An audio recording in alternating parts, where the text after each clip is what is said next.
Жылдан жылга светтин акчасын көтөрүш бул деген абдан кыйын да. Ар бир жаран өзүнүн үйүн утеплять этип, жылуулап, кышка даярдык көрүп, бардык нерселерин кылынса, бул дагы бир потерядан биз салым кошкон болобуз да. Демек, бизде мында гидроэнергетикадан, суу энергетикасынан жашыл энергетикага өткөнгө шарттар бар. Мен деле таң калам, аябай көп проекттер кол коюлду, меморандум болду, жасалды дейт да, бирок канча жыл өттү, эч кандай бир натыйжасы жок. Жылдар өтүп атат, күндөн күнгө кыштын баары кыйыныраак болуп баратат. Эмне жакшы эмелер жасалды анда, кадамдар жасалды? Азыркы күндө бүт бар тең газифицированияга өтүп атат. Ал эми акырындан ошо газга өтүлөт. Негизи аялдар ушу энергетикага келгенде, жанагындай энергоэффективность болобу, башкасы болобу, укмуш өсөт деген изилдөөлөрдү айтып атат. Ошол чынбы? Атасы апасы энергетик болгонун, кызы да энергетик болгондордон эле болбосо, мындай всю жизнь мечтала стать энергетиком дегендер аз. Терпение в чем? Светти өчүрсөң чыкпайлыкпы, же кандай? Даже не знаю прямо, как сформулировать, вы меня прям прижали сейчас.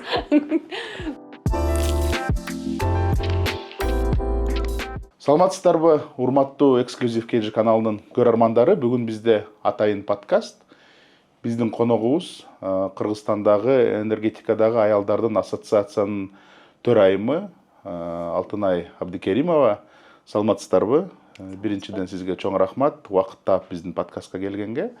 Бүгүнкү биздин тема абдан мындай кооптуу, акыркы жылдары абдан курч турган маселелердин бири бул энергетика. Кыргызстандагы энергетика жыл сайын кандайдыр бир чоң маселелер туруп атат алдыбызда. Токтогул суу сактагыч толбой калып, жана энерго түйүндөрүбүз мындай износились иштебей калды деп, анан суубуз аз болуп атат, ошонун айынан смог болуп атат деген, свет жетпей атат региондорго, жанагындай веерный өчүрүүлөр болуп атат, плановый өчүрүүлөр болуп атат деп эле чоң эле жагдайлар пайда болуп атат. Анан акыркы жылдары биздин мурдакы кабинет министрдин башчысы Акылбек Жапаров мына жашыл экономиканы өнүктүрүш керек, ал деген миңдеген киловатт, мегаватт, гигаватт энергияны берет, суудан көз карандысыз болуп ошону эле өнүктүрөбүз деген сөздөрдү айтты. Бирок тилекке каршы 3-4 жыл өтүп, ошол жашыл экономикага өтө албай атабыз да. Ошонун ортосунда, ошонун айланасында аз бүгүнкү подкастты маекти кылсак, эң биринчи суроо, чын эле ушундай чоң жагдай барбы? Азыркы биздин энергосистеманын акыбалы кандай? Жана дагы бир суроо, 90% биздин ГЭСтер ошол суудан свет алчу. Азыр токтогул суу сактагыч азайып атат, суу азайып атат, эми жанагындай климаттык өзгөрүүлөр болуп атат. Жакын арада такыр эле суубуз аз калат, анан энергияны, электричествону каяктан алабыз деген сөз болуп атат. Ошол дагы жагдайдын кооптугу чынбы же чын эмеспи? Саламатсызбы? Дагы бир жолу. Бүгүнкү күндө эми энергетикадагы проблемаларды айтсак, эми аны айтып түгөткүс. Бизде гана эмес, башка да өлкөлөрдө эле бар мындай нерсе.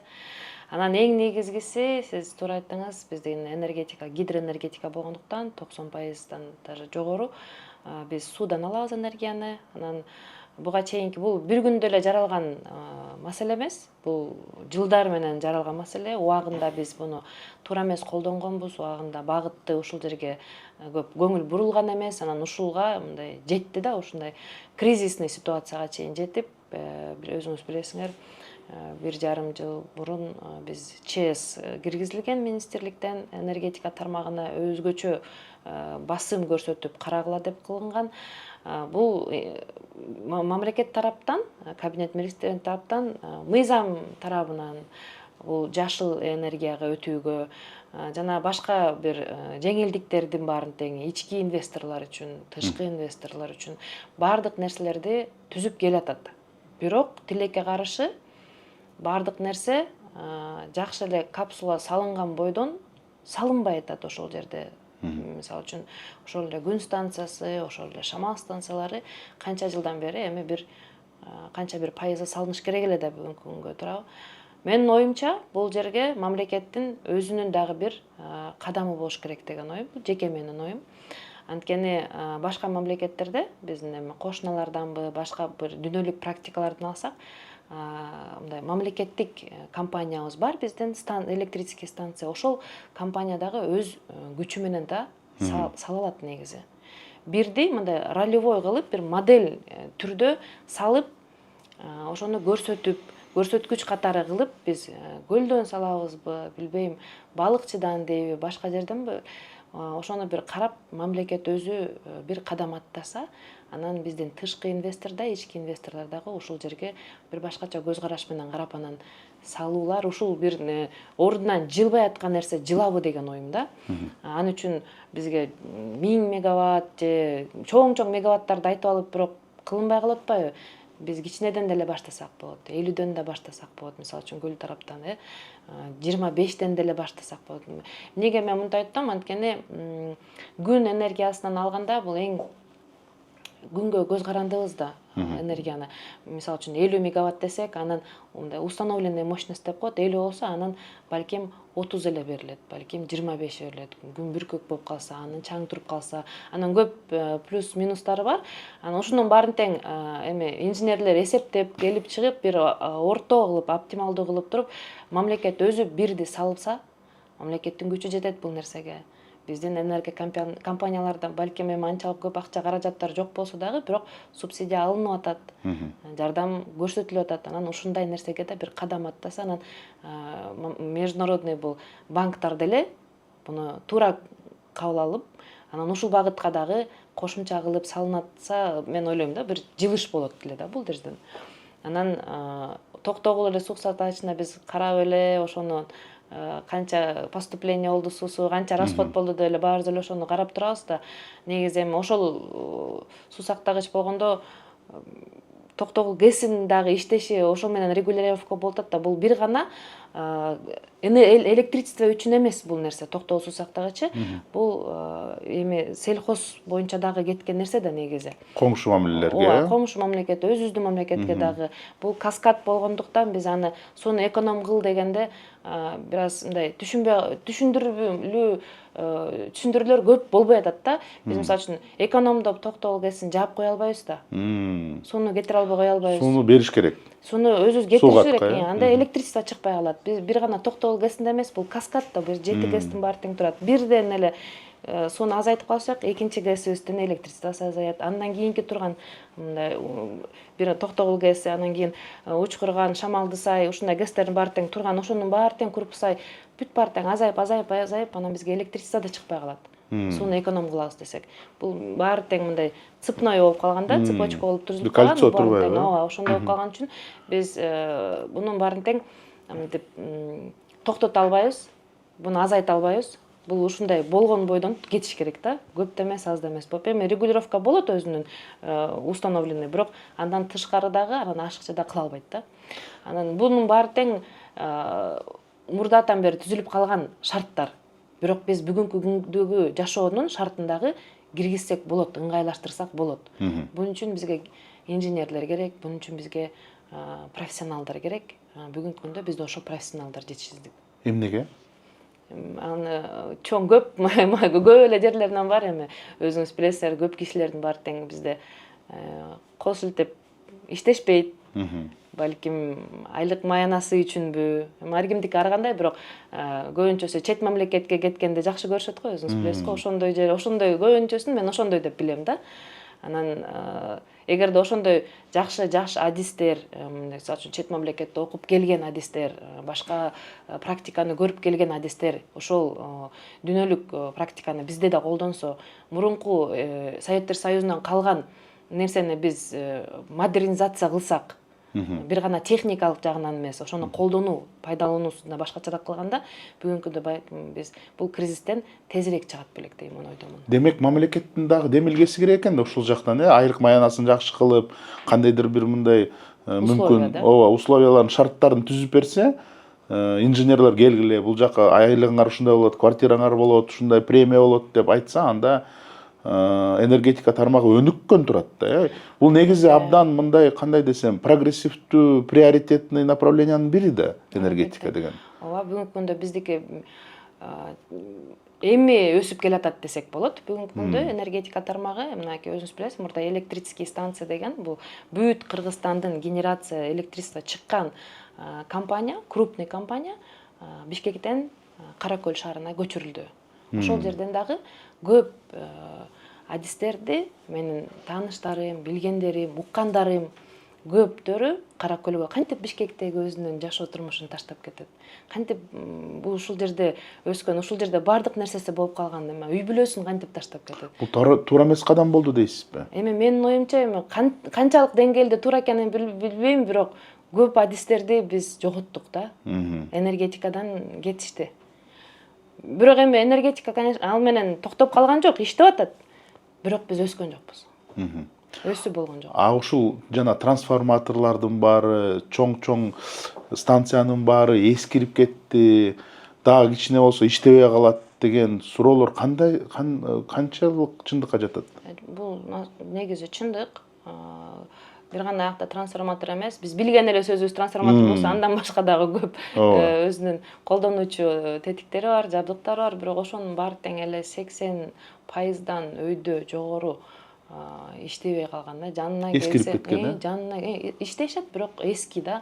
Жанына келсе көргөзө коркосуң, тогура үйөбү деп. Чынын айтканда, анын баарын бир күндө алмаштырыш мамлекет үчүн бул абдан оор нерсе. Бирок алмаштыруу жумуштары өтүп атабы, жүрүп атабы? Жүрүп атат. Анын баары тең бизде Кыргызстанда чыкпайт, билесиңер.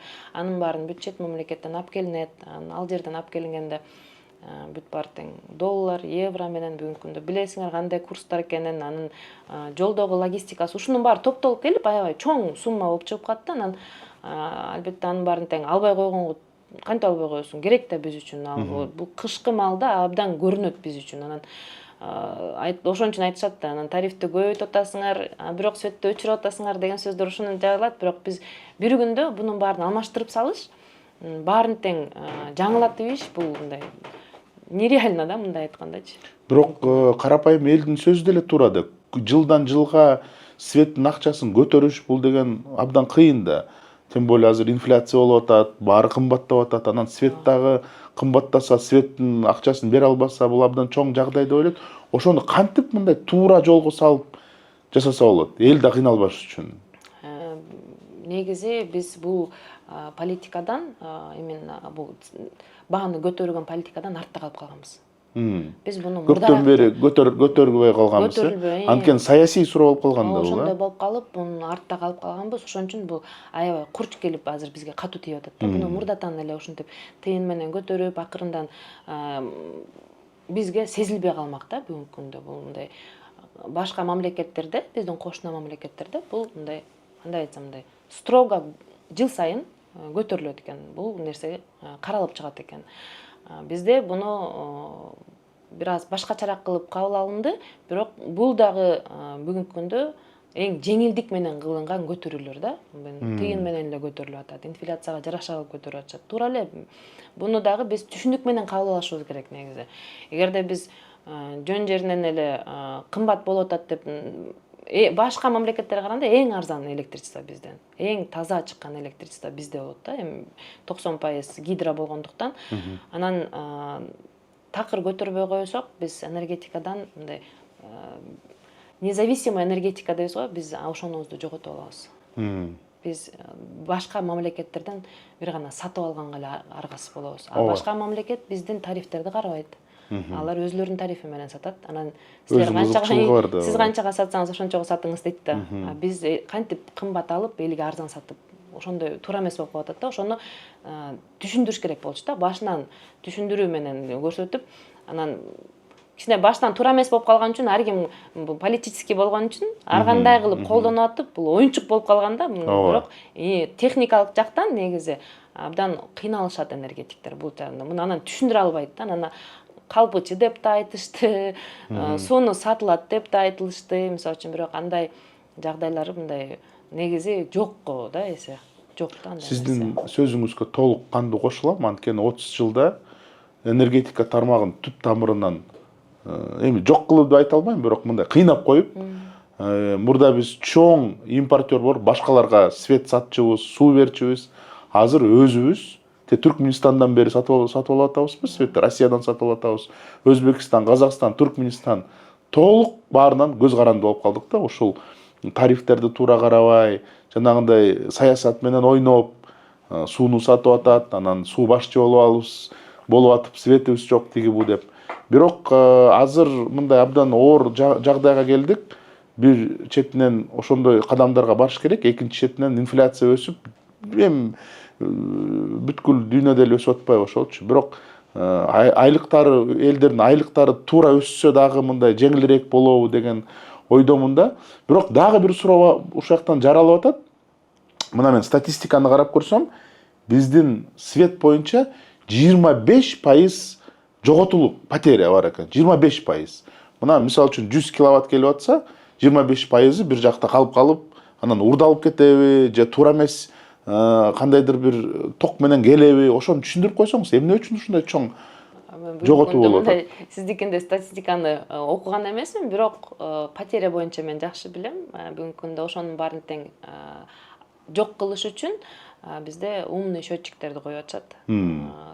Бул негизи башка кошуналарга караганда биздики көп населенияга, жергиликтүү калкка коюлду да. Буну 100% коюлганда потеря мындай айтканда төмөндөйт да, эми совсем жок болбосо дагы эми жокко эсе болот. Анан аны биз канчанчы жылдан бери, уже акыркы 2-3 жылдан бери аябай активно коюлуп атат. Быйыл дагы коюлуп атат, ошо түштүктө. Мен оюмча бул потерялардын баары тең бул дагы мындай мурдадан калган стереотиптер калганда, балким мурда ошондой болгондур. Биз окуп жүргөн маалда энергетикада мындай урдаган, свет урдаган деген өзүм эсимде бар, ошондой счетчикти түшүрүп коюп деген ошондойлор болгондур. Бүгүнкү күндө андай жок. Бүгүнкү күндө потерялар кайсыл гана жерде болот. Мисалы үчүн выработка электричества бизде Жалал-Абадта, билесиз. Аны көлгө алып келиш керек. Мисалы үчүн бүт ошол жерден чыккан электричество башка Таласка кетет, мисалы үчүн Баткен. Бүт ушундай Кыргызстандын баарына тең кетиш керек да. Ошо жолдо кеткен эле электричество эле потеря болушат. Эмне кылыш керек ошол потеря болбосун? Ошол жерге подстанциялар көбүрөөк курулат да. Подстанциялар курулуп туруп, анан ошондой трансформатор айткандай ошондойлор жерлер курулуп туруп, ошол жерден мощность алып анан кайра кетишет. Ошонун баары тең эми кайра эле акча да, ошондой бир подстанцияны куруш абдан чоң акчаны талап кылат да.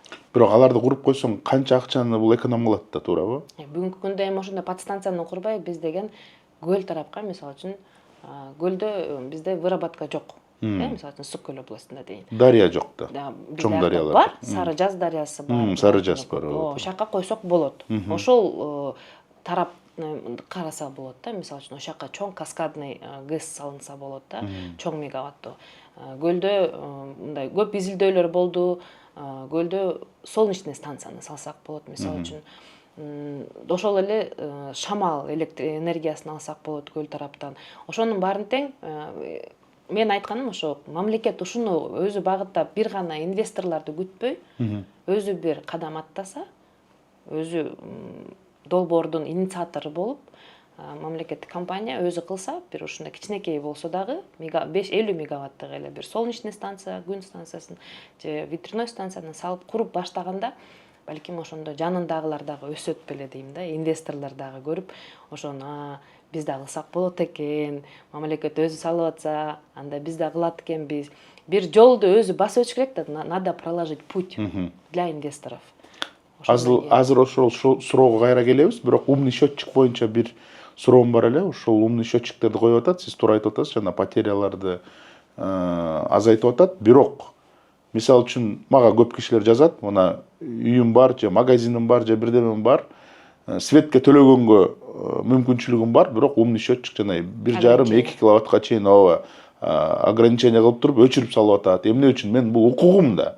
Мен мисалы үчүн магазин иштетейин десем, бир эмес 10 холодильник коюшум керек, анын иштебей, майым болобу, мороженем болобу, анын баары жок болуп калып атат деп айтып атышат да. Эми мындай караганда туура, талабы туура. Мен төлөйм, сен мага бер деген сөздү электричество. Коммерческий тариф менен төлөп берем. Я же заплачу дейт. Бирок биз мындай берелик десек, электричество жок болуп атпайбы? импорт кылып атпайбызбы? Импорттар жетпейт. Көбүрөөк импорт кылыш керек мүмкүн. Көбүрөөк сатпайт, потому что аларга жетпейт. Алар көбүрөөк сатпайт. Алар көбүрөөк сатпайт. Биз мындай каалагандай сатып алсак, алынмак бизге деле. Бирок сатышпайт да. Ошону сатып алыш үчүн да кандай мындай кыргыз айта албайт да, мындай орусча айтканда усилия прилагают, да, наши энергетики ошону сатып алыш үчүн дагы. Анткени бул мындай энергетический кризис бизде гана эмес да. Андай суу жок болгон биздин кошуна өлкөлөрдө деле ошондой болуп атат да. Аларда ошондой өзлөрүнүкү мындай бөлүнгөн электричествосы бар, сатылып турган. Ошону гана сатышат. Андан тышкары сата албайт алар да. Мисалы үчүн казактар дагы, түркмендер дагы, өзбектер дагы сата алышпайт. Анда дагы бир суроо жаралып атат. Ушул жактан даже эки суроо жаралып атат. Биринчиден, мына Бишкекте, башка жерлерде чоң-чоң VIP городокторду көрүп атабыз. Ал жактан сауналарды коюп атат. Чоң-чоң үйлөрүн свет менен жагып атышат. Ошолорго ограничение жок. Карапайым элге бар. Андай ограничение жок, бар деп айта албайм, бирок бул негизи бөлүнбөй эле элдин баарына тең. Бардык колдонуучуларга ограничение бар. 5-тенби, 10-донбу бар ограничение. Андай өзүңүз билесиз, кышкы маалда катуу ограничение болгондо, бизде аварийный ситуациялар болуп калганда ошондолордо бардык ошондой кафелерди, башка немелерди чыгып алып, мындай прям көчөлөрдөн өчүртүп ошондой кылышкан да, бүт баарын тең. Анда уже VIP городок, мындай городок деп андай каралбайт болчу. Анткени башка населенияга жеткиргенге аракет кылышкан баарына тең. Баарын тең карашкан. Экинчи суроо, анда мен түшүнбөй атам, эгерде ошондой чоң энергетикалык кризис болуп атса, элдикин өчүрүп атса, бардыкын өчүрүп атса, мамлекет майнинговый компанияларга атайын жол ачып берди. Майнинг кылып иштей бергиле деп туурабы. Мына бир мисал, Шамалдысай жана Каракөл ГЭСте Muro Systems деген япондук компания ГЭС курмуш болуп имиш, өзлөрү чоң кристалл заводуна чоң майнинг компания коюп койгон да. Анан журналисттер биз иликтеп чыгып, бетин ачкандан кийин анын баарын жок кылышты да. Ушул майнингди мүмкүн киргизбей турса туура болот беле деген. Мен өзүмдүн жеке оюм, майнингди бүгүнкү күндө мен колдой албайм. Анткени өзүбүздүн мамлекетибизде азыр элге жетпей атса, производствого жетпей атса, анан мен бул нерсени колдой албайм. Бирок бар экенин да билбейм, жок экенин да билбейм да, уккам. Мыйзамда чыкканын уккам, налоговый кодекске дагы өзүнчө киргизилгенин уккам, бирок иштейт экен өз көзүм менен көргөн эмесмин. Чын айта алам, бирок мен колдобойм, албетте. Анан статистиканы сурап атасыз. Мына бул статистикада айтылып атат. Бул Евросоюз өзүнүн изилдөөсүн жүргүзүптүр. Анан мисалы үчүн 25% потеря деп атпайбы? 25%тан 10%га түшүрсөңөр, 20-30 миллион доллар эконом болот экен жылына деп. Ошон үчүн ушул потерялар менен дагы кандайдыр бир бүгүнкү күндө потеря жөнүндө абдан жакшы иштер жүрүп атат. Бир гана счетчиктерден эмес, башка дагы иштер бар. Надежностьтарды дагы, ошол эле потерялардын бул ар бир үйдө дагы бул энергоэффективность да ошол дагы как потеря катары эсептелинет. Анын баары тең ишке ашырылып атат. Бул бир гана мамлекет деле карабай потеряны, бул ар бир жаран өзүнүн үйүн утеплять этип, жылуулап, кышка даярдык көрүп, бардык нерселерин кылынса, бул дагы бир потерядан биз салым кошкон болобуз да. Мындай эски үйлөрдү билесиздер, панельный үйлөр, алар эч кандай утеплениясы болгон эмес, прошельналар бар, бүт баары тең кеткен.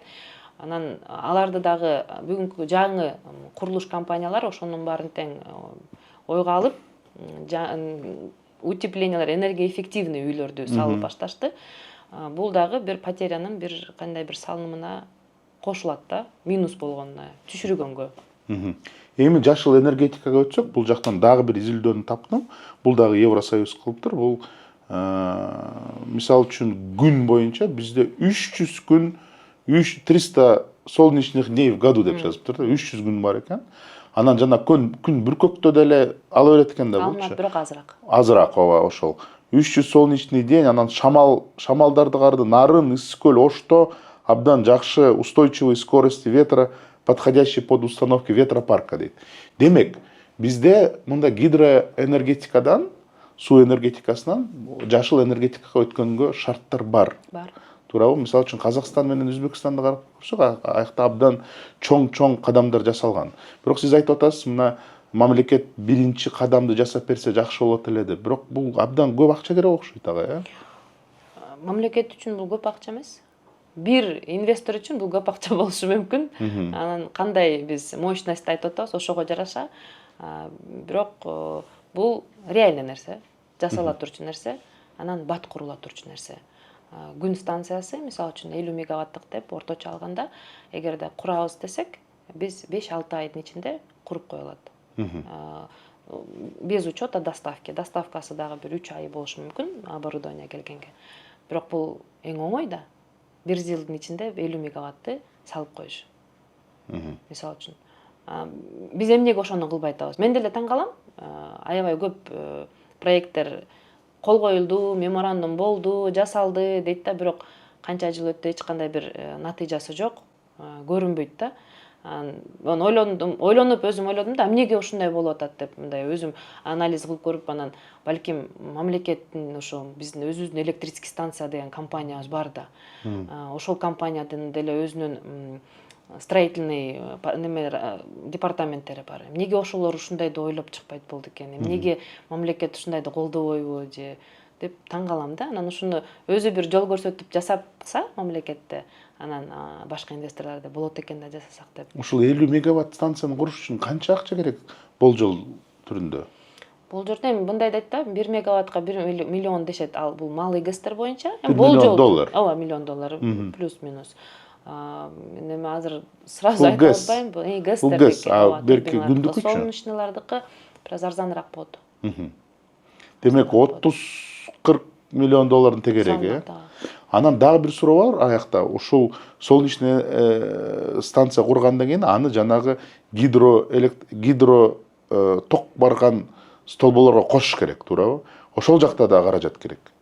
Ооба, подключение кылыш керек да. Биз чыккан электричествону бир жака сатабыз же бир жака беребиз, мисалы үчүн мамлекетке беребиз десек, ошол эле подключениени биздин транспортирующий компания өзү сатып алышат. Ортодон кандайдыр бир трансформатор туруш керек да. Анткени эки башка да бул гидро, бул күндүкү. Жок, андай жок. Андай бөлүнбөйт. Гидродан чыккан электричество башка, күндүкү деген башка жок. Напряжение немелери бөлүнбөйбү? Бөлүнбөйт. Эмне үчүн ушул күндөн чыккан свет абдан кымбат болот деп айтып атышат? Мурда ошондой болчу. Мурда ошо солнечный панелдери кымбат болчу. Бүгүнкү күндө ал арзандап атат. Жыл сайын арзандап атат. Кытайдан чыгып атат да көп эле, жаңы немелер, современный немелер чыгып атат. Жаңы чыкканда бардык нерсе кымбат болот го, анан жыл сайын арзандаганда ошондой эле ал деле арзандады бүгүнкү. Демек азыр күндүн энергиясы менен почти одинаково болуп калды. Шамалдыкычы? Бирок эмнеси менен эле бир носу бар да. Күндүкүн кечинде ала албайбыз, а гидронуку круглосуточный кетет да, ошонусу бар да. Устойчивый да, бул мындай надежность боюнча. А солнечныйдыкы ошо что мы күндүз эле ала алабыз, а кечкисин уже выпадаем. Мисалы үчүн биз 50 мегаватт күндүз бере алабыз, а кечинде биз 50 мегаватт бере албай калабыз. Анан ошону дагы энергетиктер буну учетко алыш керек. Буну да регулировка кылыш керек, мисалы үчүн. Кечинде дагы башка анда күндүз берсе, кечинде 50 мегаватты башка жерден алыш керек болот алар. Айта албайт да 50 мегаватт силер үйлөр солнечный жок, силерге бүгүн свети жок отурасыңар дебейт да. Ошону да регулировка кылышат, мисалы үчүн. Мисалы үчүн башка өнүккөн өлкөлөрдө ошол кандай кылышат ошолорду? Регулировка бунун баары көбүнчөсү ГЭС менен болот. ГЭС менен совместно болуп атканда. Күндүзү выработканы азыраак кылат ГЭСте, түнкүсүн кайра көбүрөөк кылып коет. То есть восполняют потери, да, вечерние. А дагы бир суроо, Евросоюздун изилдөөсүн окуп көрсөм, Казакстан менен Өзбекстанга караганда биздин күн жана шамал ресурстары жакшыраак деп айтты да, условиялары жакшыраак экен. Анан эмне үчүн бизге инвесторлор келбей атат? Биринчи себеби мүмкүн кандайдыр бир мына 2013-жылда кирген жашыл тариф деп коет, ошолор туура келбей калды деп атышат. Экинчиси жанагы мыйзам, закона ВИЭ деген мыйзам мындай жакшы жолун ачып бербей атат деген эмелер бар да. До конца не доработан дейт, бирок мен өзүм үчүн айтканда мыйзамды изилдеп көргөн эмесмин. Мындай кандай десем, гарантированный выкуп деген бар бизде электричество, то есть для инвесторлор үчүн эгерде ал станция салса, кандайдыр бир малый гэс болсо дагы гарантированный выкуп бар. Мамлекет сатып алыш керек. Мамлекет сатып алат, ооба.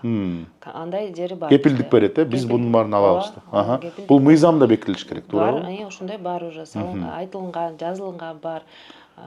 Тариф боюнча туура эмес болот. Жок, тарифтер боюнча да туура эмес дешет, эми баары тең эле ошого келип эле такалып калып атышат да, тарифтер боюнча да эле такалып калышат да. Биз анан кайра өзүм айтып атпаймынбы, биз элге арзан сатабыз, бирок инвестордон кымбат алабыз. Бул жер дагы туура эмес болуп атпайбы? Ушул жерин дагы түздөш үчүн дагы көп бир убакыт керек окшойт деп ойлоп койдум да мен дагы. Мен өзүм салабыз деп бир проект жасаганбыз. Мен өзүмдүн компаниям жасаган.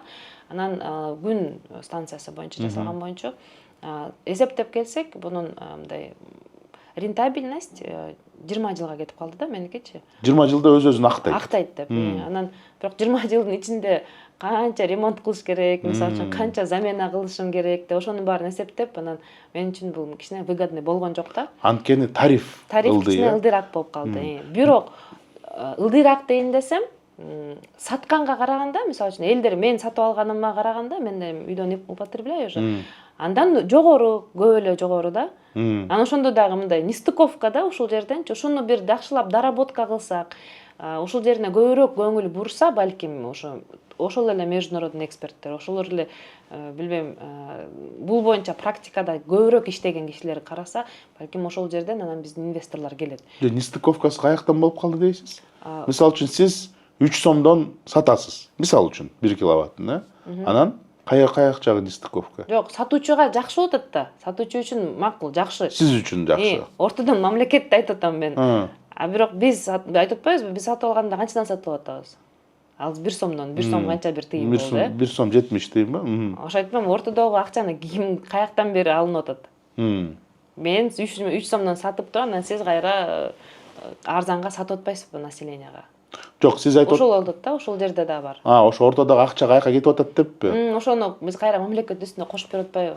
Жок, мисалы үчүн мен билем, биринчи баа боюнча мен билем жанагы азыр эми чоң цемент заводдор салынып атат, башка заводдор салынып атат, ошолор 5 сомдон дагы 7 сомдон дагы сатып алат, туурабы? Коммерческий, анткени алардын жанагындай келешеси бар, прибыли бар, ошонун баарын карайт. Ошолорго сатпайсызбы анан? Мамлекет гидрону сатсын карапайым элге мында арзаныраак. Биз андай кыла албайбыз да, биз аларга жакыныраак кылып туруп станцияны сала албайбыз да. Анын үчүн дагы өзүнүн да жери бар да, биз мисалы үчүн солнечныйды өзүңүз айтып атасыздар, 300 күн бар деп, бирок ал бардык жерде эле эмес да. Определенный точкалар бар. Радиациясы көбүрөөк болгон жерлерде. Анан биз ошол жерге эле салышыбыз керек. Анан ошол тегеректин жанында боло бербейт да андай чоң заводдор. Мен ошол жака атайын салам, буяка сатам дегендей. Аны заводко жеткириш үчүн эмне кылыш керек? Транспортировка керек. Ал жана линиялык мамлекеттин линиясына болот да. Ошон бунун аябай көп нюанстары бар. Буну оңой көрүнөт элдер жөн эле айта берсечи, мындай кылып коюш керек, андай кылып коюш керек деп, бирок нюанстары абдан көп. Бирок Казакстанда 2024 жылы 148 объект ВИА жана жашыл энергия куруптур. Общая мощностью 2,9 гигаватт дейт. Бул бир чоң ГЭСтин немеси, туурабы? Бир чоң ГЭСтин алып чыккан тогу. В Узбекистане запущено строительство ветровых солнечных парков суммарной мощностью свыше 4 гигаватт дейт. А 2030 жылы поставлена цель достигнуть 11 гигаватт. 11 гигаватт бул 5-6 чоң ГЭСтин тогун чыгарабыз. Шамал менен, күндүн күчү менен деп атат. Эмне үчүн казактар менен өзбөктөрдө бул болуп атат, биздики болбой атат? Алар бир жолдорун тапты да. Аякта эртерээк башталган бул. Бул нерсе возобновляемый источник боюнча бул эртерээк башталган, эртерээк ойлонгон. Биз суу бар, токтогул ГЭС бар деп ойлонгон эмеспиз, кечирээк ойлондук. Бул багытка биз кечирээк көңүл бурдук. Биздики бүгүнкү күндө ушул неме. Бирок биз эми өзүбүздү салыштырабыз, бирок биз территориябыз менен дагы, калкыбыз менен дагы салыштыра албайбыз. Биз Кыргызстандын баарын тең солнечный станция кылсак, жерибиз калбай калбайбы бизде? Буну да караш керек да. Анткени ал турганда жерге эчтеке себе албайсың, ал жер айдалбай калат. То есть бул жер только бул неме солнечный станция бул жайылат да. Бул гектарлап жерди ээлейт. Мисалы үчүн мен ошо сизге айткан эле 50 мегаватт үчүн 100 гектар керек. 100 гектар жерди ээлейт. Ошон үчүн биз баарын тең күн кыла албайбыз. Шамалдыкы турган жерде дагы анын дагы бир чоң, өзүңүз билесиз да, чоң да ветрянойлорду, ал дагы чоң жерди ээлейт. Анан биздин өзүбүздүн территориябыз толуу болсок, анан биз баардык жерге мындайдын баарын тең кое албайбыз да. Тоолордун үстүнө койсо болбойбу? Анын мен технологиясын жакшы билбейм. Айта албайм. Бирок мен азыр айылдарда байкап атам, абдан көп колдонуучулар өзүнүн крышаларына, жанагындай крышаларына эле жанагындай панелдер коюп атат. Арзандатып кетти деп атпайсызбы Кытайдан? Ошолорду коюп, анан мен сурап көрдүм, бирөөнүн кошунанын ичине кирип сурап көрдүм, үйүнүн ичине. Ал айтат, үйдөгү телевизор, Wi-Fi, берки Маристонго жетип атат, бирок отопленияга жетпей атат деп. Мүмкүн ошондойго дагы өтүп кетсек, кичине жана гидростанцияларга разгрузка болобу деген сөз да. Бул жакшы разгрузка болот. Бул өзүнө энергия безопасность кылып алган ошол үй өзүнө. Бир установка баасын билбейт экенмин, бирок бир үйдүкү мындай колдон келе турчуба да. Ооба, колдон келе турчуба. Анан ошондон дагы бир суроо пайда болуп атат. Жанагы энергосбережение деп едиңизби? Энергосбережение деген бул жана үйгө, мисалы үчүн 1 мегаватт эмес, жылына там 1,5 мегаватт корогондой кылып үйдү жакшылап салыш керек, туурабы? Утеплениясын кылыш керек, крышаларын кылыш керек, тиги бул кылыш керек.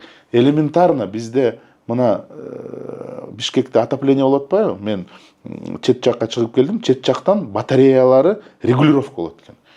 Күн жылыганда азайтып койсоң болот, күн муздаганда кайра көбөйтүп койсоң болот. Бирок батыш өлкөлөрүндө баардык эмелерде, комнаталарында муздак экен.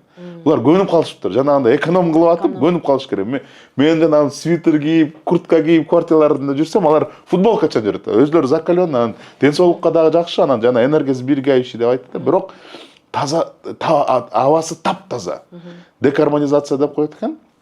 Такыр көмүр жакпайт, жалаң эле свет, бирок светти жанагынтип аябай эконом кылат экен. Бизге ушинтип кылып койсо болбойбу? Бизге кылсак болот, бирок азыр биздин эл андайга көнбөйт да. Жок, üşүгөнгө көнбөйт, туура. Бирок хотя бы мына Бишкекте уже апрелде ысык, батареянын баары күйүп атат. Неужели? Канча потеря болуп атат деп ойлоп атасыз? Силер билбейсиздер, ушул эле Европада, мисалы үчүн айтышат, декарбонизация угольныйдан баш тарттык деп кеттик дешет, бирок ошол эле колдонгон электричествосы көбүнчөсү атомный станциядан болушат. Кен аякта абдан көп. Анан ошондон бул эми азыркы биздин күнгө, сиз айткандай, бизге да ошондой кылсак болот эле энергоэффективность. Акырындан ошого биз барабыз деп ойлойм. Электричествонун тарифи көтөрүлгөн сайын адамдын өзүнүн ойлонуп, анан буну эконом кылыш керек экен деп. Биз аябай мындай чересчур расточительно колдонобуз да. Шалакылык менен колдонобуз электричествону. Мен төлөп атам да, бул арзан нерсенин баркы жок дегендей да.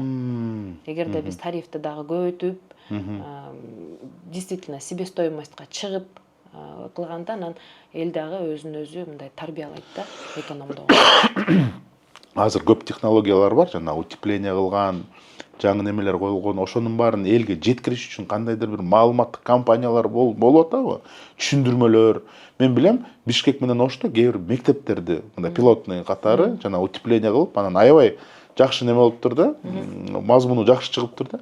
Ошондой, мисалы үчүн сиздин ассоциация, же силер иштешип аткан ассоциациялар ошонун түшүндүрмө иштерин жасап атабы? Бунун баары тең көбүнчөсү международный организациялар кылат. Ушундай изилдөөлөрдү кылып туруп, ошол изилдөөнүн негизинде анан ушундай түшүндүрмө иштери да жүрөт, өзүнчө бир форумдарды кылышат, элдердин ар кандай бир социальный рекламаларды кылышат. Болот, биз ошондойлорду да. Ооба, мына программа развития ООН по окружающей средени окусам, 80%га чейин, эгерде энергияны экономить этсе, 80%га чейин эконом кылса болот деген изилдөөсүн чыгарыптыр. Бирок кандай ойлойсуз, ушул биздин элибизге өзүнүн мээсине ушул качан жетет? Ушул только тарифти көтөрүп койсобу, мындай өзүнүн аң сезими менен жетпейби? Бүгүнкү күндө жетип эле, жашынакай болуп, баарын тең түшүндүк менен эле кабыл алып эле, баардык нерсени экономдогондо экономдоп, ошентип эле келатат элдер. түшүнүк менен эле бунун баарын тең кабыл алып атат да. Акырындан биз дагы сиз айткандай Европалар кандай эконом кылса, биз да ошондойго жетебиз. Анан сиз азыр айтып кеттиңиз, көп эл аралык уюмдар көңүл буруп атат деп. Чын эле көрүп атам. Европейский банк развития, Евросоюз анан абдан көп келишимдерди түзүп атышат. Эмне үчүн ушул Европанын абдан кызыкчылыгы бар, ушул биздин жашыл экономика, экология өнүгүп кеткен. Эмне үчүн ушуга өзгөчө кызыктап, кызыкчылык берип, акча салып, инвестиция кылып атышат? Өзүнчө бир программалар бар, уюмдар бар. Бардык биздин эми Борбор Азия, Центральная Азияга жардам деп өзлөрүнүн программалары болот. Ошол программанын алкагында ошо көбүнчөсү ошо экологияга көбүрөөк көңүл бурулат. Анткени эми биз тарап экологиясы жакшы болсун, бул тараптын экологиясы жаман болсун деген политика эмес деп ойлойм. Бул биздин жер, биздин планетабыздын экологиясынын баары тең таза болуш үчүн деген көз карашта деген ойдомун.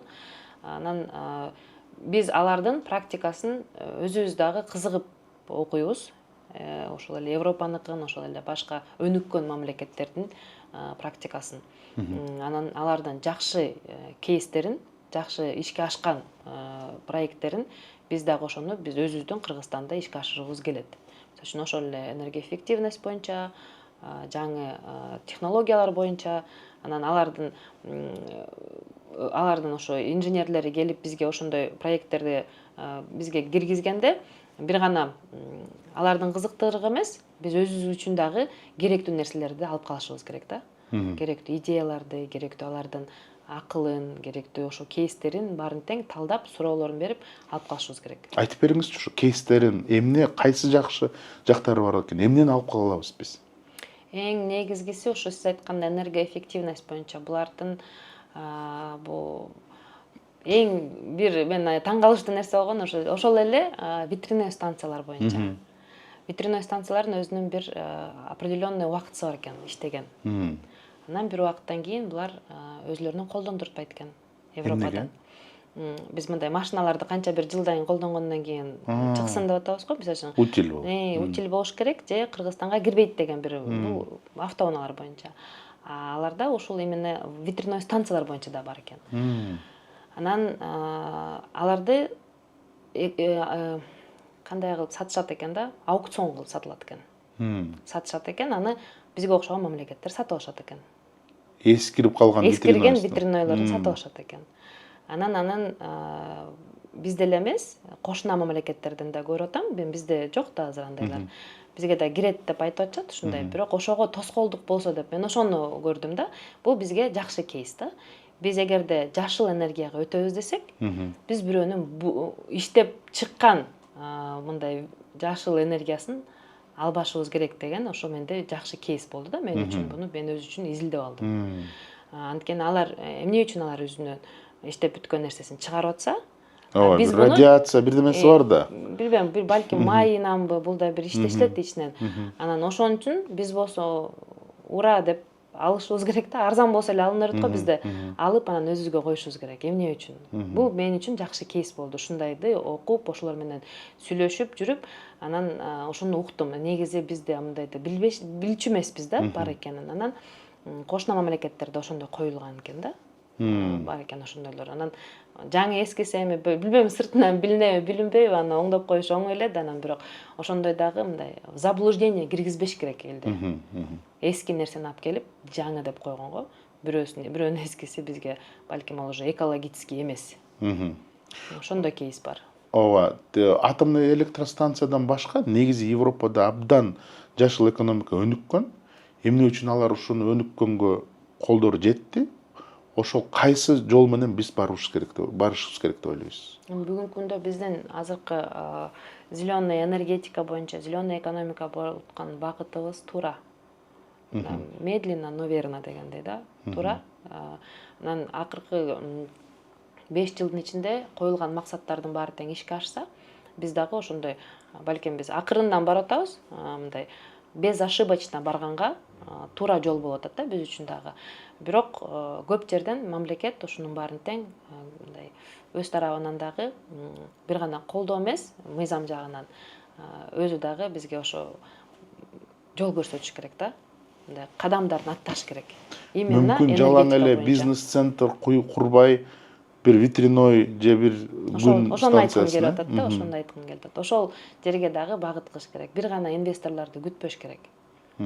А силер сунуш берип атасыңар ушундай мамлекетке, Кабминге, мүмкүн президентке ушундай кылбайлыкпы, эметпейликпи, Бул бир мен өзүм жол ачып бербейсиңер? жеке оюм болгондо мен сунуш бере албайм да. Жок, эксперттерди, жалпы эксперттерди айтып атам. Эксперттерди угат да булар, туурабы? Эксперттердин дагы өзүнүн ар кимдин мнениясы ар кандай болот да, биздики энди именно энергетика боюнча.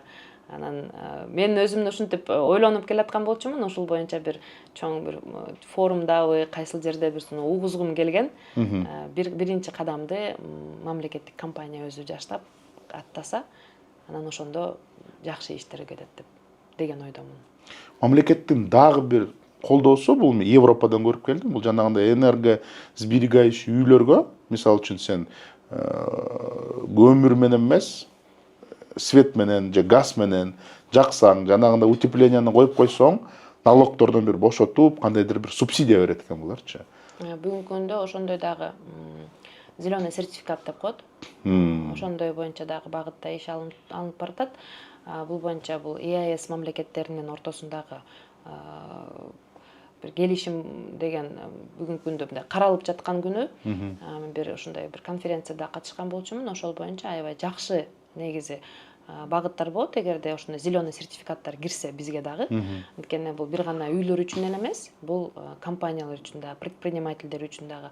Алар да ошондой зеленый электричество менен иш алып барганга багытталат.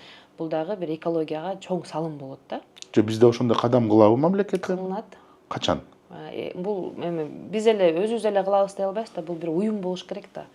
Эмнеге өзүбүз Кыргызстанда эле кылып койсок болбойбу? Ичинен биз өзүбүздөн башкасын кыла албай атабыз азыр бие боюнча, анан биз башкалардын практикасын алып, бул ЕАЭС боюнча алынса, ошондо мындай чоңураак, кандай десем, бир весомыйраак болот деп ойлойм да. Это вот действие будет более весомый, анан долгосрочный. Долгосрочный деп атасыз, медленно, но верно деп атасыз, бирок жылдар өтүп атат, күндөн күнгө кыштын баары кыйыныраак болуп баратат. Эмне жакшы эмелер жасалды анда, кадамдар жасалды? Модернизациялар жакшы болуп атат бүгүнкү күндө. ГЭСтерде, существующий ГЭСтерде модернизациялар жакшы болуп атат, реконструкциялар жакшы болуп атат.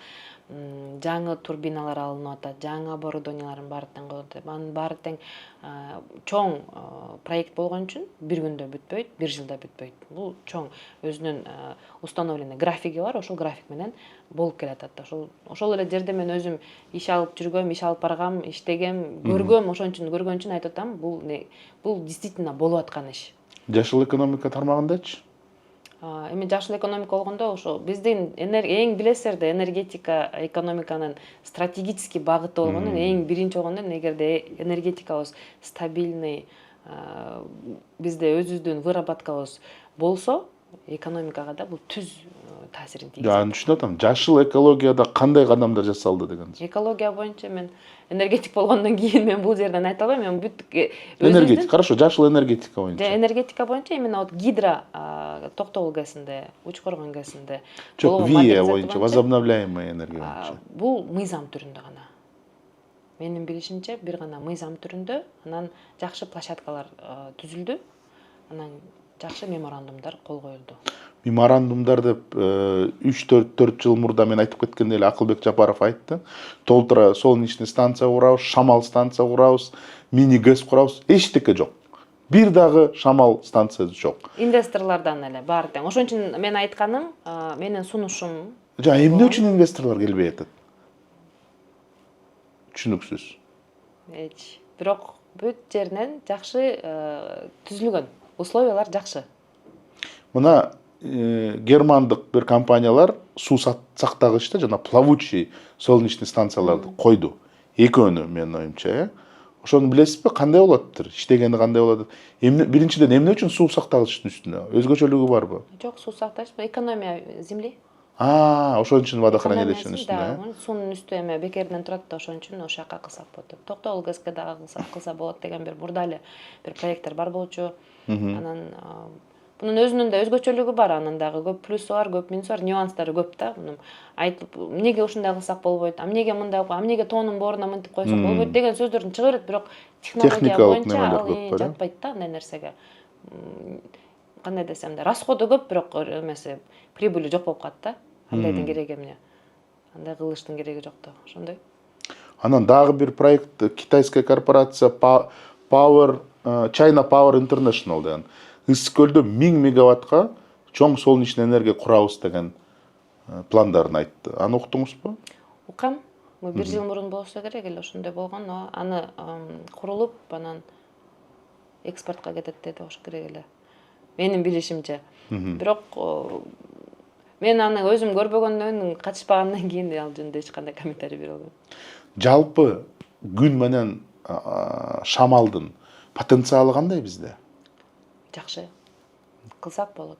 Бирок Кылышыбыз керек. айттыңыз, жанагындай нюанстар бар, жерди көп ээлейт, ошолорду кандай Мунун эметсек баары болот? тең ошо инженерлер изилдеп туруп, негизи Кыргызстанда кайсыл жерлерге кылсак болот деп туруп, ошон үчүн айтып атканым, мен мамлекет өзү тарабынан биринчисин кылып туруп, могул жерде кылсак болот деп туруп өзү салып туруп, мындан башка бул жерлерге мына потенциальные места, где можно поставить такие станции деп кылса, анан ошондо инвесторлор келип, анан балким 1 жылда болуп калат. Балким.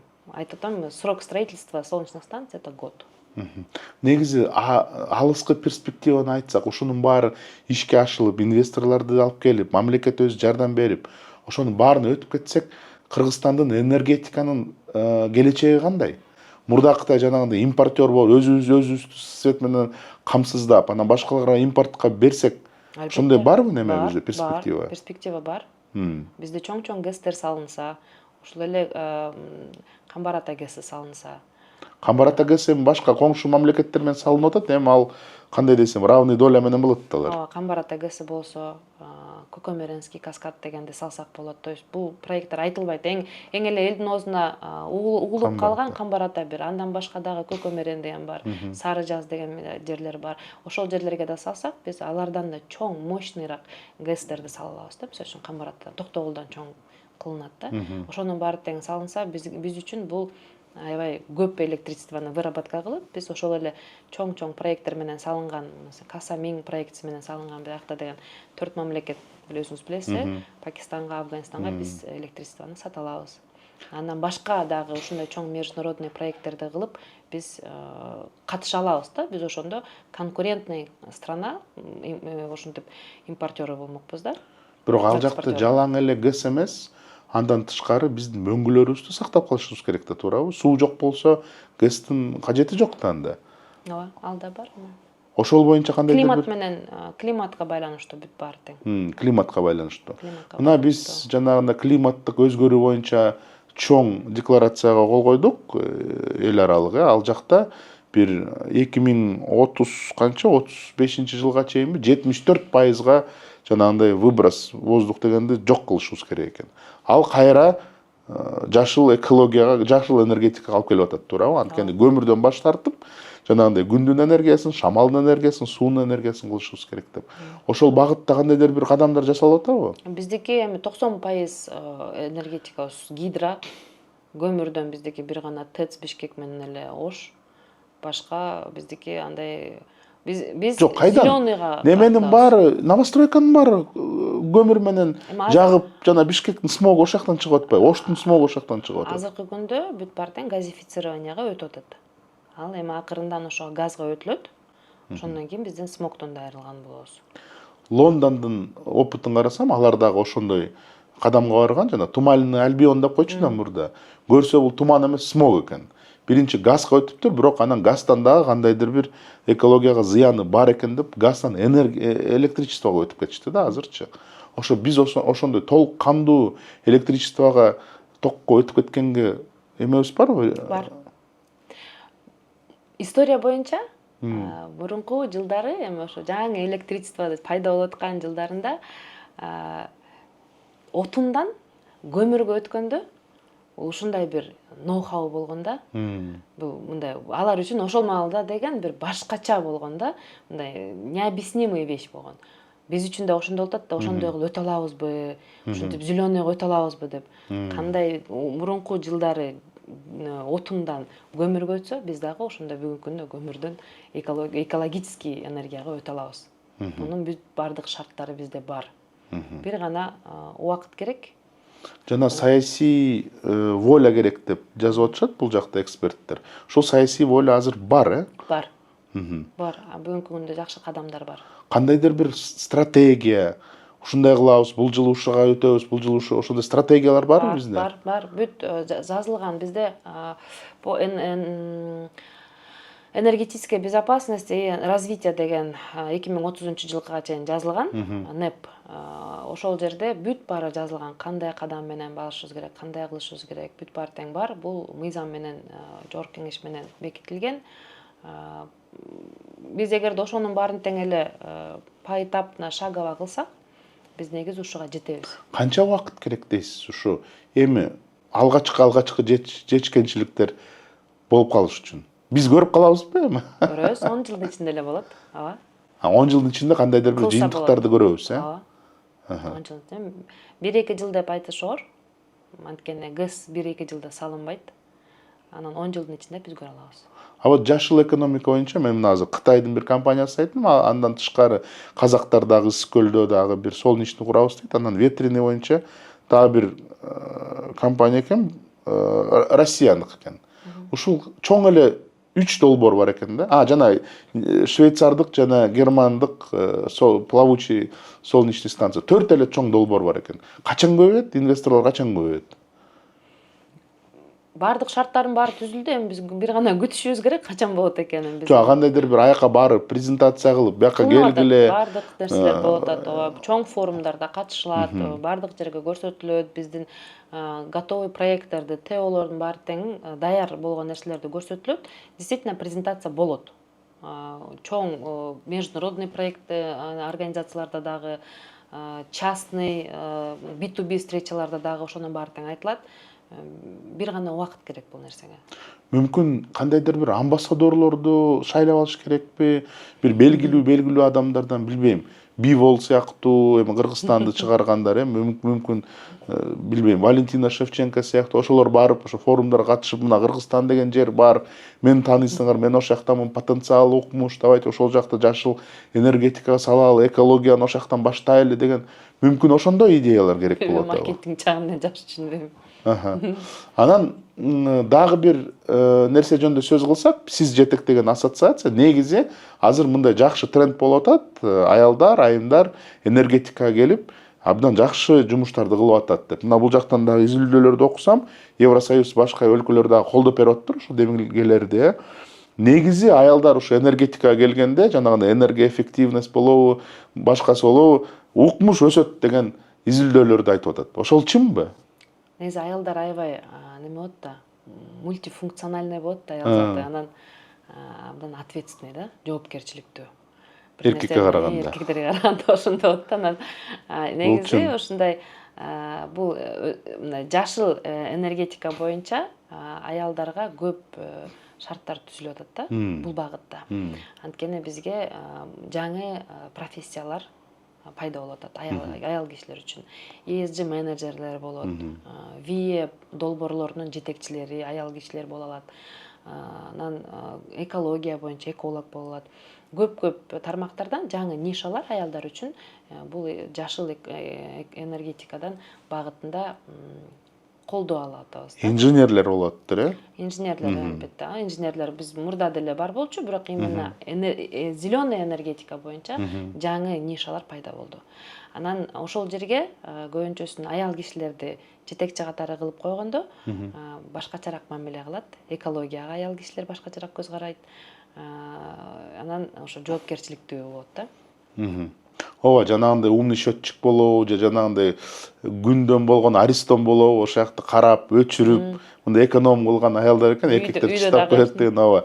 Мындай эми быт да бул. Бытты туура караган деген неме бар экен.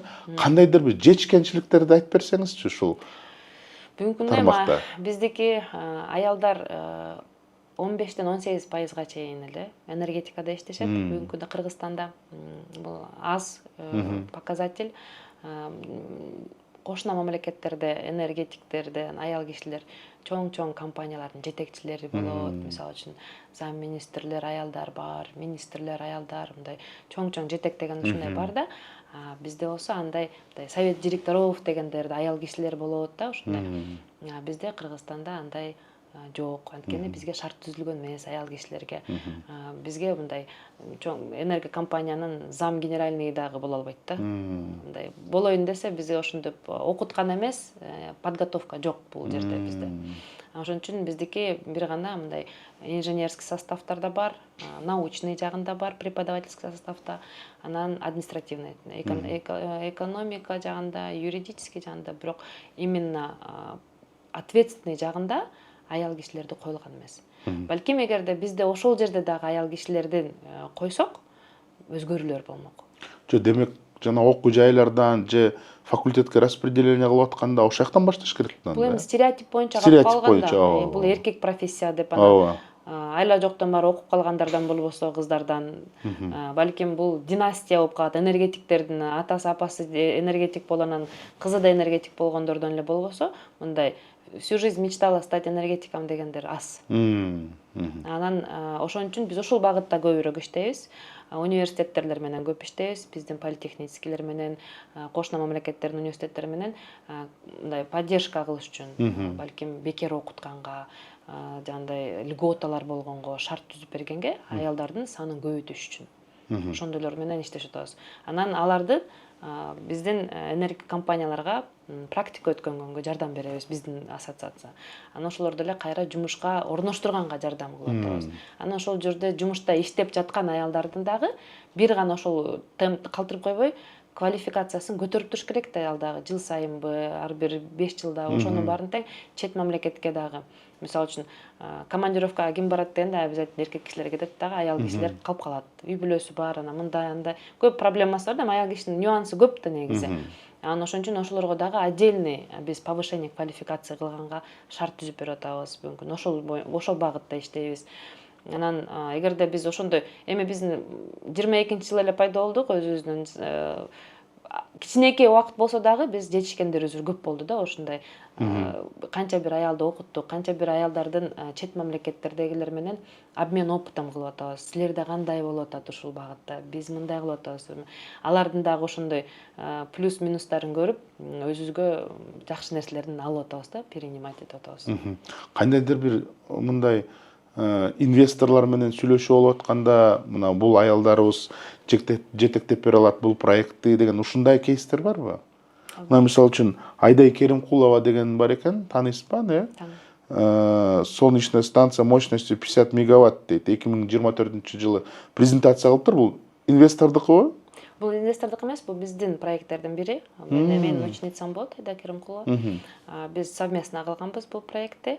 Анан ошо бир конкурстан жеңип чыкты. Азыркы күндө биз БРИКС боюнча азыр бул боюнча багытта иштеп жатабыз да, ошол жерден. Демек бул станция курулат да? Эми курулат деген ойдобуз, бирок анда эле баары келип туруп эле ким финансировать этет болуп атат да. Бул проект негизи иштелип чыкты.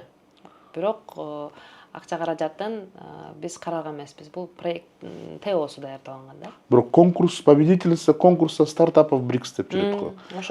ТОну эле утуп алды. Эми бул ТОну карап, бир инвесторлорго сунуш берип, анан курулуш керек деген. Кайсы жакта ТОну эметтиңиз? Кайсы жакта ушул станциянын жайгашкан жери? Ыскөлдө. Ушундай сыяктуу дагы кейстериңиз барбы? Бизде жетектегенде эми аял киши аз болгондуктан жетекчилер жок болуп атат аял кишиден. Практически нету. Дагы бир багыт ушул энергетика тармагы жаштар караш керек деп. Анан жанагы жаштар кыймылы бар экен, жердин балдары деген, жанагы өзүнүн жаш балдарды үйрөтөт экен да, жанагы энергосберегающий кылыш керек, светти бирдеме өчүрүп коюш керек деп. Бул боюнча да биз дагы мектептерге барып, биздин ассоциациянын мүчөлөрү энергетика боюнча үйрөтүшкөн да. Надо нужно экономить электричество деп көп ушундай немелерди жүргүзөбүз биз да. Региондордо, Региондордо, Бишкекте, ошол эле мектепте окуп аткан 10-11 класстагы кыздарды энергетика багытын STEM профессияларын тандаш үчүн биз аларды энергообъекттерге алып барып көрсөтчүбүз да, чтобы вдохновить да. Сиздер чоңойсоңор мындай жерде иштей аласыңар, мындай техникалар менен иштейсиңер деп көрсөтүп, аларга понятие киргизчүбүз. Сонун. Ошолорду көрүп, анан биздин ошо проектибизден канча бир кыз энергетика факультетине тапшырышты бүгүнкү күндө. Мен ойлойм, бизден ошо 100 кыздын ичинен 10 кыз дагы бизге энергетикага биз эгерде өзүбүзгө багытын бура алсак, анда биз үчүн жеңиш да, бул дагы жакшы. Сонун ооба. Ошондой проекттерде иштеп атабыз. Эми бул эми социальныйраак проект деп койсок болот. Биз өзүбүздү каржылайбыз, бирөөнүн каржысына мындай бирөөнүн проектиси эмеспиз. Биз независимый ассоциация болгондуктан ушундай кичинекей проекттер менен биз азыр алекпиз да.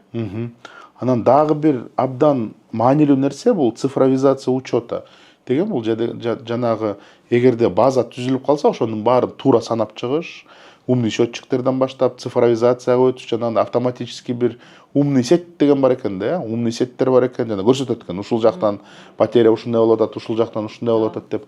Ошону киргизиш боюнча жумуштар өткөрүлүп атабы? Өткөрүлөт. Эми негизгиси, эмеске бир нерсени айтайын. Самое первое, эң биринчи организация же уюм цифровизация өткөн бул энергетиктер. Мисалы үчүн цифровизацияда бүгүн катуу чыгып атат го, энергетика цифровизацияга бул мурда эле өткөн болчу да. Анан өзүңөр билесиңер, сеттөлөй койсоңор өчүрүп коюшат деген. Ошо бул цифровизациянын эң биринчи үйрөнгөнү болчу да мурда эле. Ошон үчүн бизде потеряларды дагы, башкалардын баарын тең мүмкүндөй искусственный интеллект менен дагы киргизгенге аракеттер жүрүп атат да. Билесиңер, бунун баары тең ногу со временем мезгилден артта калбай энергетиктер бул багытта дагы жакшы иштерди алып барышат. АСКУЭ деген бар экен, автоматизированная система контроля и учета электроэнергии деген, немеде? Это есть умные счетчики. Это есть умный счетчики. Анан Smart Grid дейт, умный сети дейт. Жана өзү ошону карап турат. Ошонун баары ишке ашты уже, барбы? Умный сеть айтып атам. Ишке ашып атат. Ишке ашат. Анан эми жалаң эле цифровизация эмес, умный счетчиктер эмес, жалпы элибиз дагы ошого көз карашын өзгөртсө туура болмок. Сиздин мындай 3 эң алгачкы кеңешиңиз элге? Эме энергетиктер күнү түнү элди жылуулук менен, анан жарык менен камсыз кылганга аракетте. Ушундай эски болсо дагы техникалары бизде авариялар практически аз. Мен эң эле билбейм кантип түшүндүрсөм, түшүнүк менен кабыл алыш керек бул нерсенин баарын тең. Анан салымы экономить электричество в нужное время. Час пик. Бул мынтип светтерди тыштап койбой, Өзүбүз дагы ошого тартипке келишибиз керек. Анан дагы бир суроо, эгерде сизде азыр, мисалы үчүн, сиз чоң инвестор болсоңуз, бул жакта внутренний инвестор, мисалы үчүн 10 миллион евроңуз бар болсо, кантип ошону туура вложить этмексиз? Энергетика тармагында? Жашыл энергетика тармагында. Эми ГЭС-ке ал акча жетпейт, бирок жанагындай жашыл энергетикага. Солнечный салмакпыз. Ошон үчүн ушул багытта мен көп айга кызыгам. Эмне үчүн? Солнечный боюнча. Солнечный эми бир гана экология дагы эмес, өзү технология боюнча, технологиясына аябай кызык келет да. Бизде болбогон үчүнбү, балким станцияларга барып көргөм өзүнүн ушуну выработкасын. Мен үчүн аябай кызык. Каяктан көрдүңүз? Чет элденби? Чет жерденби? Чет болгондо жакшы эле кошуналардан эле, Казакстандан көргөм, Өзбекстандан көргөм. Ошолордун иштегендери мен үчүн аябай кызык болот да. Булар жалаң эле промышленный объекттерге сатат бекен? Же населенияга да сатат? Сетке население сатат. Население сатат. Бирок жанагындай гибридный, неме менен кошо, ГЭС менен кошо болот абы? Алар уже сетке кеткенден кийин они сами контролируют. Сами регулируют да. Эми акыркы суроом, абдан жакшы маек болду. Ушул жакта Кыргызстандын жашыл энергетикага астыга түрткөн эмне жетпей атат деп ойлойсуз? Эң негизгиси. Эмне керек? Терпение. Халктын терпениясы. Ооба. Терпение в чем? Светти өчүрсө унчукпайлыкпы, Жок, же андай кандай? эмес. Же тарифти көтөрсө туура түшүнөлүкпү, же кандай? Эме биздикине кандай десем, даже не знаю прямо, как сформулировать. Вы меня прям прижали сейчас. Бүгүнкү күндө биздикине эме бардык нерсенин шарты түзүлдү. Кайра эле айткансам, мында шарт түзүлдү. Билбейм эмне үчүн келбей атат инвесторлор. Реально не знаю, блин. Все есть, но нету инвесторов. Значит, что-то есть. Может, из-за того, что я не инвестор, я не знаю, что есть. Же мүмкүн мамлекеттик органдар кандайдыр бир тийиштүү жумуштарын өткөзүш керек, алар менен сүйлөшүш керек, туура презентация. Бюрократия бар чыгардыр. Мен өзүм ошонун баарын тең этапын өтүп көрбөгөндөн кийин мен айта албай атам да силерде. Мына могул жерде проблема бар деп. Бул Кантип айта албайсыз? Сиз өзүңүз 50 мегаваттык солнечный станция курам деп курбай койдуңуз. Демек түшүнөсүз сиз, туурабы? Ошо этаптарына келип туруп бир аз токтодум да. Ошо сиз мына внутренний инвестор катары айттыңызчы, эмне болду тоскоолдук? Бюрократия көрөк. Кантип? Бирок ошол эле маалда, учурда азыр бюрократияны алынды дешет. Күн сайын мен буну качан 3 жыл мурун бул проектти баштаган болчумун, өзүм кылам деп.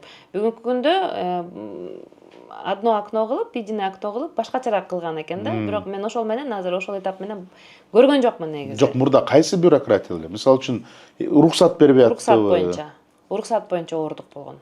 Ошо жерди эле алышы оордук болгон. Ошол эле айыл өкмөттөн барышы оордук болгон. Мисалы үчүн ар бир мындай разрешение алыш үчүн бир 2 жылың кетет да кененинен. Анан бардык жерде ар кимдин артынан чуркаш керек, ар кимдин артынан немечиш керек, караш керек. Bundan суранасың, андан суранасың, киши табасың, ортого саласың. Ушундай сактуу нерселер болгондо анан ошон тажап кеткен. Тажап кеткен үчүн андан кийин таштап салган болчумун да. Азыркы күндө бирок буну алды дешет да, бирок билбейм.